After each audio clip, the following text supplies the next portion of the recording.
السلام علیکم، بسم اللہ الرحمن الرحیم۔ آپ لوگ کیسے ہیں؟ امید کرتی ہوں کہ آپ سب ٹھیک ٹھاک ہوں گے۔ اللہ تعالیٰ سب کے گھر میں خیریت رکھے۔ اللہ تعالیٰ جتنے بھی لوگ پریشانیوں میں ہیں، اللہ تعالیٰ ان کی پریشانیاں دور کر، اور اللہ تعالیٰ ہر ایک کے گھر سے ہر مصیبت، ہر پریشانی دور فرما۔ ٹھیک ہے، تو اب تو بھائی عبادت کا مہینہ، کیسے جاگنے والی رات کو کون کون جاگا تھا؟ میں تو پوچھنا ہی بھول گئی تھی، میں جاگی تھی۔ لیکن ایک بات بتاؤں، اذان ہوتے ہوتے میری آنکھ لگ گئی تھی، پھر جاگ رہی تھی، پڑھتے پڑھتے تو تکیہ پہ سر رکھا، اللہ کی مرضی ہے۔ خیر میں نے کافی نماز پڑھ لی تھی، سپارہ وغیرہ کافی پڑھ لیا تھا، پنسورہ پورا پڑھ لیا تھا، اور بھی چیزیں پڑھ لی تھی، نفلیں پڑھ لی تھیں۔ ایک نے بتایا تھا کہ کافی ساری تسبیح فاطمہ 11 دفعہ پڑھ لی تھی، وہ پڑھ لی تھی، کافی کچھ ماشاءاللہ پڑھ لیا تھا۔ کمر بھی دکھ گئی تھی میری، میں زیادہ بیٹھ نہیں سکتی ہوں نا، تو کافی کچھ پڑھ لیا تھا میں نے۔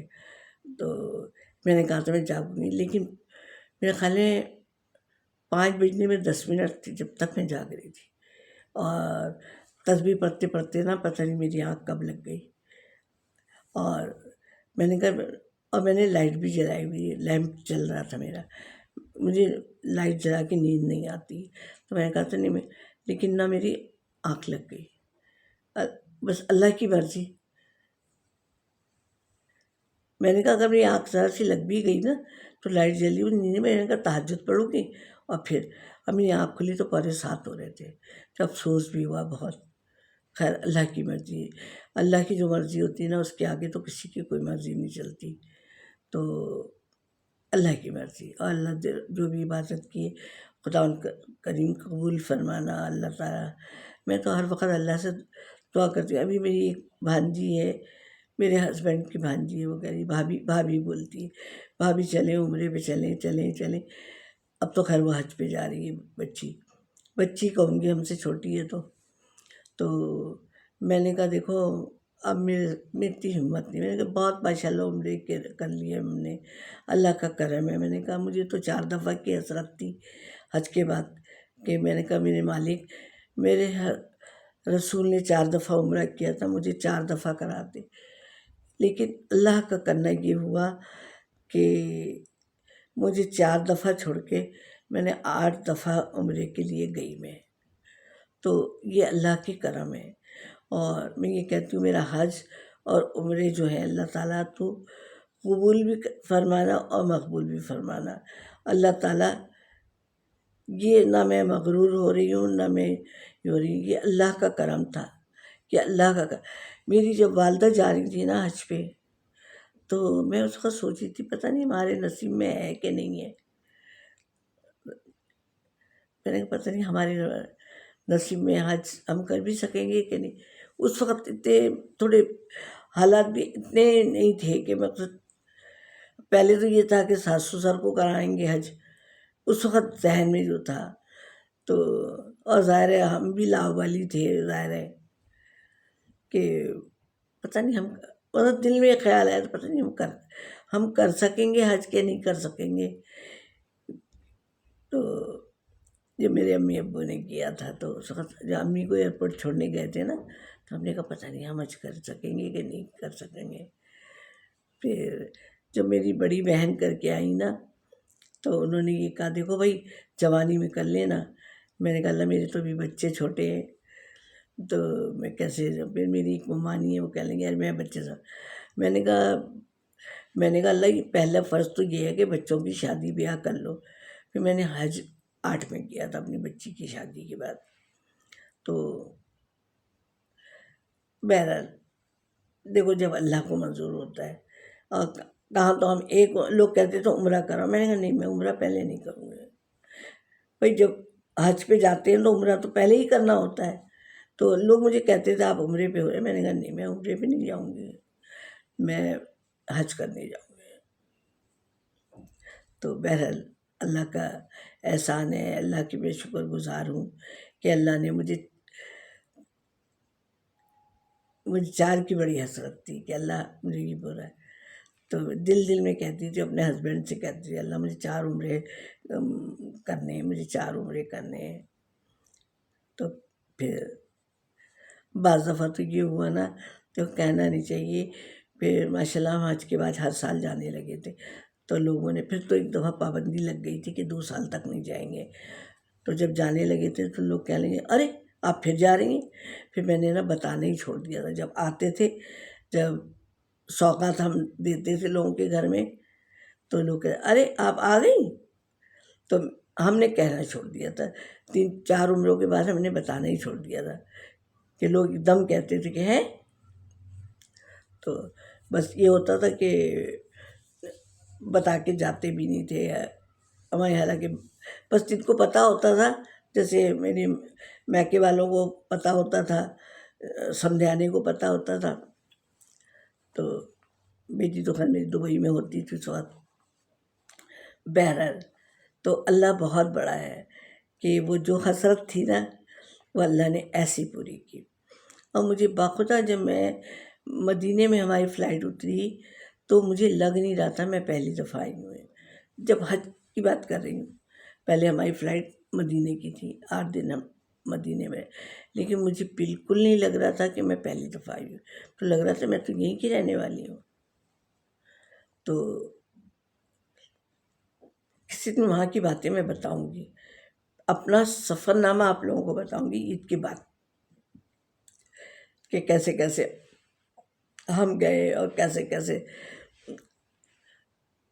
صفا و مروہ پہ کیسے کیسے چلا نہیں جا رہا تھا، کس طرح۔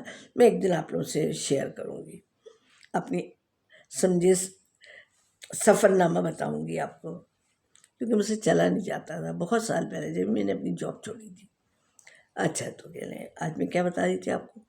اچھا تو آپ لوگ ایسا کریں، اب ہم لوگ چیزیں رکھ رہے ہیں نا فریزر میں، تو آپ ایک دن کباب بنا لیں۔ کباب کا طریقہ آتا ہے کہ لیکن بیف کا لیجیے گا، بوٹیاں لیجیے گا، خود چکنائی والی نہیں لیجیے گا۔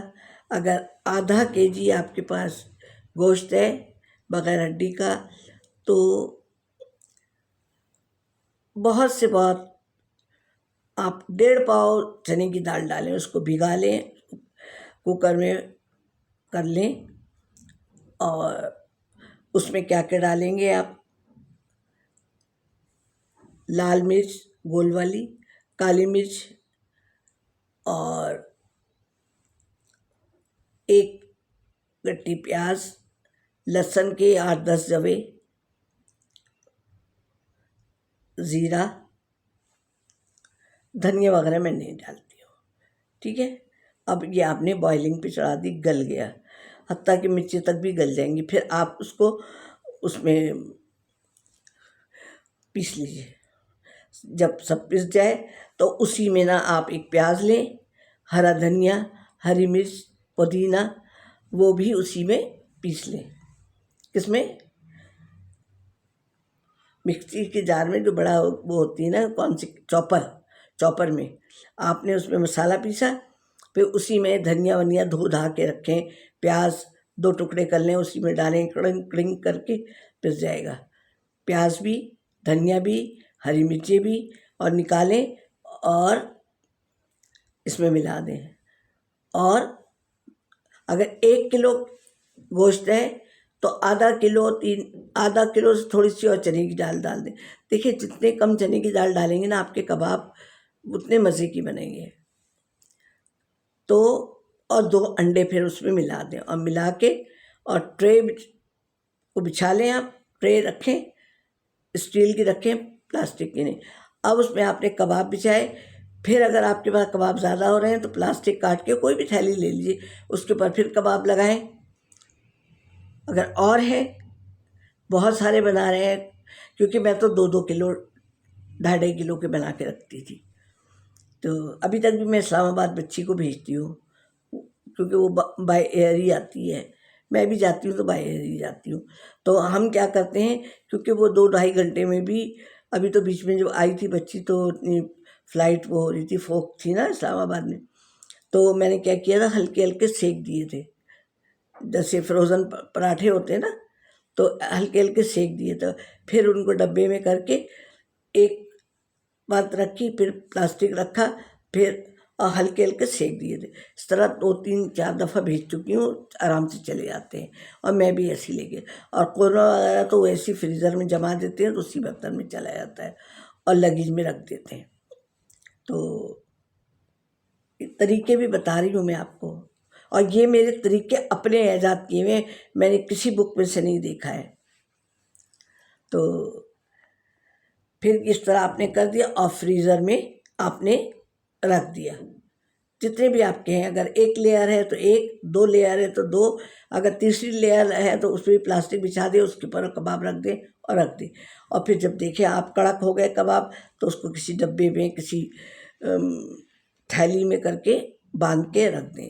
جب آپ کو یوز کرنا ہے، جتنے کباب اتنے نکالیے، تلنے سے 5 منٹ پہلے، اور فٹافٹ فرائی کریں، چاہے انڈا لگائیں یا نہ لگائیں، کیونکہ ہم انڈا ڈال چکے ہیں۔ میں نہیں انڈا لگاتے، اور میرے گولڈن تلے جاتے ہیں، ٹھیک ہے۔ تو یہ ایک آپ کا ایک کباب بھی فریز ہو گیا۔